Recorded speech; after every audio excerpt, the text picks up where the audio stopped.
Do you struggle going in for that first kiss? Are your texts kind of boring to women? Do you just hate dating so much sometimes that you want to quit? In this video, I'm going to help you fix all these frustrations so you can confidently attract your dream girlfriend. Let's go. I'm best-selling author Connell Barrett, the best dating coach in America according to Psychology Today. Thanks, Psychology Today. Today, I want to help you fix 5 of the biggest dating frustrations out there. And these are questions you posed to me down in the comments. And stick around until the very end. I'm going to share the single most important first kiss tip you will ever receive. So stick around and away we go. Frustration number 1, struggling with texting. In the comments, Derek asked, "Hey Connell, I'm not sure how to use emojis when texting. I don't want to send women boring texts. Got any emoji texting tips?" Back in the day, I resisted using emojis when texting women. Real men don't emoji, I thought. But I was a shithead. When used properly, emojis make you a better, flirtier texter, and that means more dates. It's all about finding the right balance so that you're conveying your authentic, best, true self, but also still sounding like a man. Not, like a tween girl. LOL. Here are 10 emoji rules to help you flirt over text and find the key to her heart. Number 1, let's say you got the digits. Send that first text message, and at the end of the text, use one winking emoji. In real life, winking falls somewhere between awkward and restraining order. In emoji land, it sets the right flirty tone. Tip number 2, use emojis roughly every other text and max out at 2 emojis per message. Unless she sends you a sexy selfie, in which case text her back multiple heart eye emojis. Tip number 3, only use eggplant, peach, or volcano as a joke, never as a way to get sexual. Tip number 4, puns work really well with emojis. So let's say your crush agrees to get drinks with you, and she says, "Hey, how about Thursday?" Don't write back yes, write back dolphin-ately with a dolphin emoji. Tip number 5, don't slip her the tongue emoji. She won't get turned on, she will think of slobber. Tip number 6, how to heart.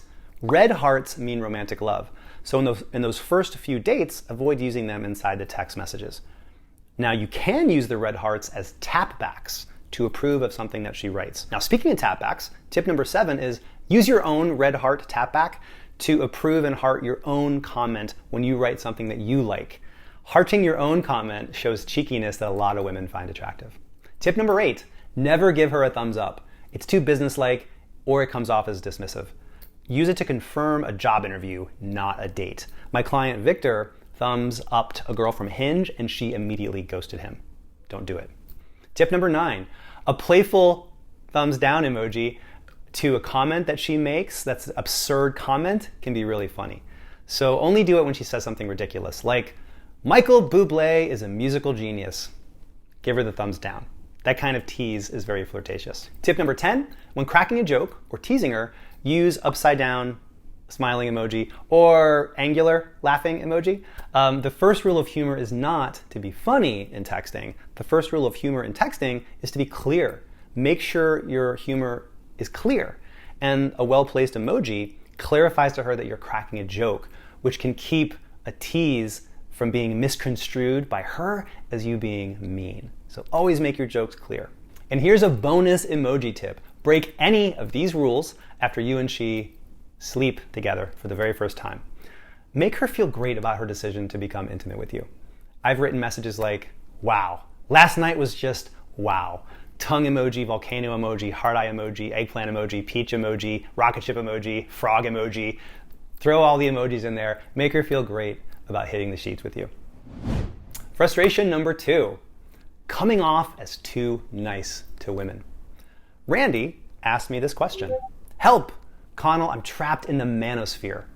Do women really only want to date an alpha male like all those guys say on Reddit's Red Pill?"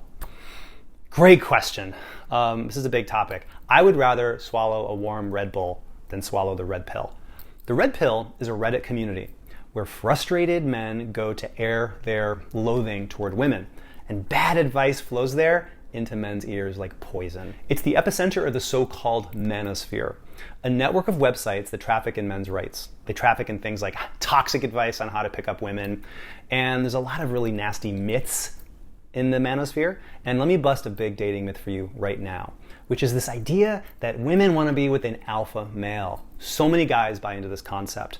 The truth is, though, alpha males are not a thing. They literally do not exist in nature. They don't exist. The idea of the alpha male first gained credence in the 1970s when a wildlife biologist named David Metch, who was an expert in wolves, wrote a book that documented alpha wolves in the wild. 2 decades later, he tried to replicate his findings about alpha male wolves, but he couldn't, and he was horrified. And it turns out that the alpha behavior he thought he observed in these wolves was just mom and dad wolves caring for their pups. So Metch renounced his findings, but it was too late. This myth had cemented into conventional wisdom, and we're stuck with it. It's also informed a lot of terrible dating advice out there. But there is no concrete scientific evidence for alpha males getting to mate with all the women, in any animals, humans or otherwise. So take our close relatives, the chimpanzees. Studies show that aggressive chimps don't necessarily become the group leader, and that actually often the smaller, more docile chimps become dominant in chimp societies by completing feminine tasks like grooming other chimps.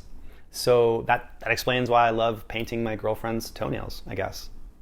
Now sure, traits like assertiveness, courage, and boldness are absolutely essential in dating when they're used at the right time and in the right measure. Women do love a confident man, of course, but this idea of the alpha male is a total myth, and it's a very troublesome one. At worst, the alpha male myth can make a man see himself as a beta male, feel inferior, like a simp, and really crush a guy's confidence. And seeing himself as a beta male can keep him from growing, and it can make some men look at women as targets to conquer, not people to connect with. And at best, the alpha male myth leads to wearing Axe body spray, chest bumping, and saying things like, "Brah, baller." Your move, drop the alpha mask. It doesn't work. Yes, there are times when you must take decisive action to make a move, but studies show that non-alpha qualities like kindness and generosity are the key indicators of fulfilling relationships. So you just want to complement those soft traits with some steel, like confident flirting, approaching, and summoning that authentic, best version of you with women. So like you, I'm a nice guy. I say please and thank you. I volunteer with blind people. I literally help little old ladies cross the street. I'm not saying this to impress you. I'm saying it to impress upon you an elemental dating truth. Nice guys are sexier to women than six-pack abs, as long as that niceness is complemented with true, authentic core confidence. So lose that alpha mask, because to borrow a phrase from John Updike, it's a mask that eats into the face. Frustration number 3, a lack of matches on the apps. Here's a question from Rob. Connell, I struggle on the apps to get matches and get connections going. Do you think it's my photos? I have 3 photos of me fishing, but a friend said that fishing photos are overused. Any advice? Yes. Give those fish photos the hook and replace them with authentic portraits of you well-dressed, looking sharp and dashing. Think GQ, not Field and Stream. In other words, it's not you, Rob. It's the halibut you're holding. Here is frustration number 4. Feeling so frustrated by dating that you just want to give up. Here's a question from Anonymous that he posted to me personally. Connell, I'm 50 and I have failed in my love life. I've never had a relationship. I'm so lonely. I yearn to find love, but I've wasted 35 years and thousands of dollars on therapy, coaches, and matchmakers. Nothing has worked. I'm done. How can I reduce the suffering and move on with my life? Signed, Anonymous. Anonymous, my heart breaks for good men like you who struggle to find love and struggle to find a wonderful woman. Life is meant to be shared with somebody special. You should not have to be lonely. It should not be like this. I went through something similar. I had similar struggles. I was largely dateless well into my 30s. I was lonely.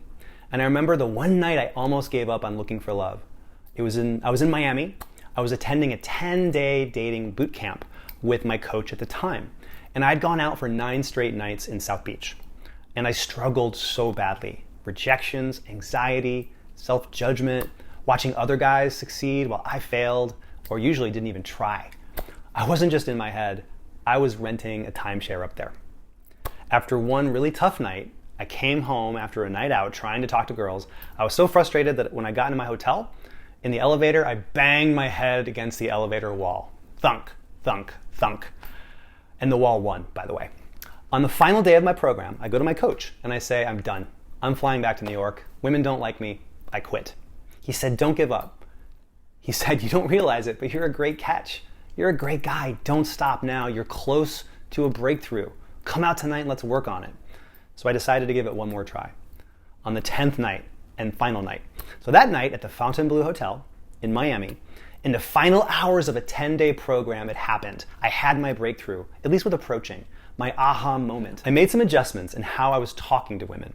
And in the hotel's lobby bar, it all came together. I got 3 numbers from 3 different women in under 60 minutes. Then I met and clicked with a beautiful, bright, witty graduate student, a young woman named Jackie. We had instant chemistry, and we spent the rest of the night together. And wow, it was a win I desperately needed.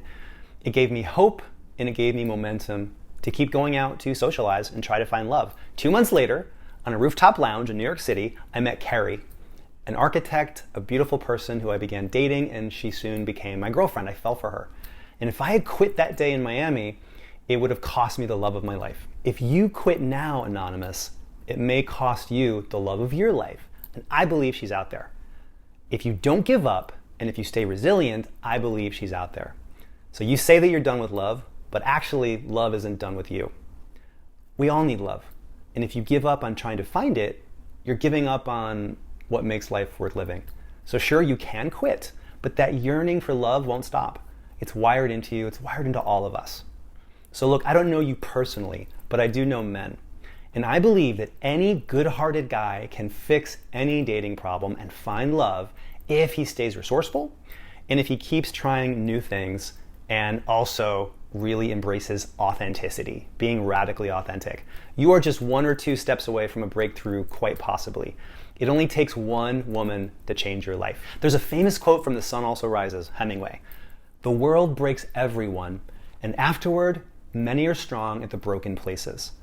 Dating has broken you, and I felt broken too. I felt like a failure who wasn't enough to find love. But I now see that I wasn't a failure. I was a hero being tested on my hero's journey. And the foes that I had to face, self-doubt and anxiety, I vanquished them. And that's what helped me build this cathedral of confidence that I have to this day. I got stronger because of those problems. The problems actually helped to sculpt my soul. So you are not a failure unless you give up. Don't give up. Be a hero. Be a man of action who wants something wonderful, love, and who keeps pursuing it with resilience and heart. You're not only going to find love, you're going to emerge on the other side as a better man who is stronger at the broken places. Frustration number 5, being too afraid to go for that first kiss. Okay, you're on a date, it's going well, and you want to kiss her so bad, right? But then you play what if? What if she doesn't kiss me back? What if I'm a creep? Etc. And then you don't go for the kiss, and then maybe you get friend-zoned. Or at the very least, you're just kicking yourself because you could be making out with a beautiful woman. Instead, she thinks you're a bit of a timid, shy guy. So here are 3 makeout moves to make sure we get you locking lips on your next first date. Makeout move number 1, say, I want to kiss you. Saying, I want to kiss you to her conveys more confidence than shyly asking, hey, is it okay if I kiss you? Directness is hot. So be direct. If she says something like, go ahead, then you're good. Go kiss her. If she says, oh, I don't know, I barely know you, no sweat. Keep talking to her. Every woman has her own timeline for that first kiss. Makeout move number 2. It's the close your eyes move. Look at her lips for an extra second or 2 and then say, close your eyes. If she lowers her lids, she's basically saying, kiss me, you fool, kiss me, and then go in. If she doesn't close her eyes, all good. Now you've put the idea of kissing on her mind, and you've dialed up those romantic sparks, and you could be smooching 20 minutes later. Makeout move number 3, I call this the kiss bridge. This one is super smooth. During a conversation, listen to a detail she says and use it as a verbal bridge for that first kiss. So for example, let's say she's talking about her yoga class, and you say, well, you know what happens to girls who take yoga, right? And she says, what? And then you say, they get kissed. as you move in and kiss her. Or let's say she got a big promotion. She talks about her new job. You say, well, you know what happens to girls who get promoted, right? She says what? You say, they get kissed, and you move in. This is a way to make that first kiss really smooth. And here we go. We're going to finish with my number one, most important, always follow this rule, first kiss tip. Here we go. Drum roll, please. Remember this rule. Going for the first kiss will never lose you the girl. Not going for a first kiss will lose you girls. Let me say that again. If you go for that first kiss, no matter what happens, even if she turns her cheek and just says, oh, no thanks, I don't kiss on first dates, at least you showed her you have the confidence and that authentic man-to-woman intent to go after what you want. However, if you want to go for the kiss and you feel like it might be the right time, but then you pull back, you're definitely going to lose some girls. You're going to lose the attraction of a lot of women. I know this because many women have told me this. Back in the day, when I was working on my dating life, I remember I had a date with this beautiful redhead named Brandy. We would have had matching ginger babies. And I remember I had the perfect moment to go for the first kiss, and I wimped out. About 10 minutes later, I realized my mistake. I moved in sort of awkwardly, and she said, sorry, you had your chance back then. I'm not interested. So I lost it like that. So don't forget this mindset tip. If you go for the first kiss, and to the best of your abilities, you think it's possibly the right time, go in. Worst case scenario, she turns the cheek and she doesn't kiss you, but you get points for trying. You get confidence points, and she might be making out with you 30 minutes later. Oftentimes that cheek turn is not rejection, it's just her saying, not yet. So go for those first kisses within reason and let the chips fall where they're gonna fall.